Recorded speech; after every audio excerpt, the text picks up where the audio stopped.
यास्मीन साहिबा दिल्ली से पूछती हैं कि अकाउंटेंट के तौर पर काम करना कैसा है, क्योंकि इसमें ऑलरेडी हुई ट्रांजैक्शन रिबा रिलेटेड भी कुछ होती हैं, तो क्या इसको रिकॉर्ड करना जायज़ है? और जो अकाउंट्स को चेक कर कर उस पर साइन करते हैं जैसे कि चार्टर्ड अकाउंटेंट्स, तो क्या ये विटनेस होगा रिबा का? और क्या ये काम नबी पाक सल्लल्लाहु अलैहि वसल्लम की हदीस के अंदर आता है रिकॉर्ड और विटनेस के तौर पर? इसी तरह दिल्ली से ही फरदीन आलम साहब भी यही बात पूछते हैं कि sir, I am pursuing CA and I want to know that after becoming CA we audit, check, advise account of companies which includes riba transaction। इनका भी वही खुलासा है।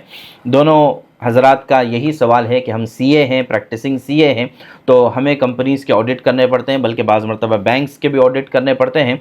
तो क्या ये उस वईद में दाखिल होगा कि जिसमें अल्लाह के नबी सल्लल्लाहु अलैहि वसल्लम ने ये बात इरशाद फरमाई कि रिबा, इंटरेस्ट के मामलात के करने वाला, लिखने वाला और रिकॉर्ड रखने वाला, तमाम चीज़ें सब पर अल्लाह ताला की लानत है, जो भी उसमें इन्वॉल्व होगा सब पर अल्लाह की लानत है। तो क्या इस हदीस की वईद में हम दाखिल होंगे या नहीं?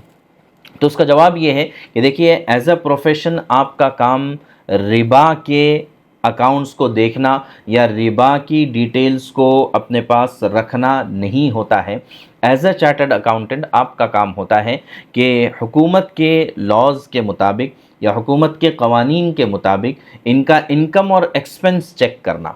उन्होंने जो भी रिबा के मामलात या इंटरेस्ट बेस जो भी ट्रांजैक्शन किए हैं उसमें आप इन्वॉल्व नहीं हैं, ना आप उसके गवाह हैं, ना आपने उसके डॉक्यूमेंट्स तैयार किए हैं, ना इस तरह की कोई चीज़ आपने की है। आप तो सारा ट्रांजैक्शन हो जाने के बाद आप खाली ये देख रहे हैं कि लॉ ऑफ द लैंड के मुताबिक ये ट्रांजैक्शन दुरुस्त है या नहीं है। तो इतना ही अगर करना है तो इसमें शरीयत के एतबार से कोई मुमानात नहीं है, आप एज ए CA ये तमाम काम कर सकते हैं। हाँ, अलबत्ता कोई ऐसी एडवाइस आपको देने से परहेज़ करना चाहिए कि जो रिबा और इंटरेस्ट पर बेस हो या उसमें इन्वॉल्वमेंट होता हो।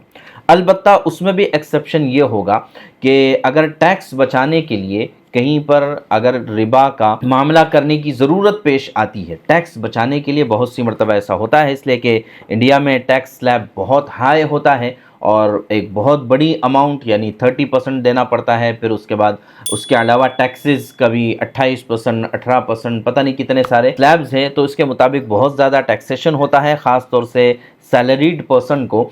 तो इस वजह से अगर आप टैक्स बचाने के लिए किसी को खर्च दिखाना पड़ता है, होम लोन दिखाना पड़ता है या ऐसी कोई चीज़ दिखाने की ज़रूरत पड़ती है, ये अगर आप एडवाइस करते हैं रिबा का मामला करने के लिए नहीं बल्कि टैक्स बचाने के लिए, तो इस तरह की एडवाइस भी जायज़ है।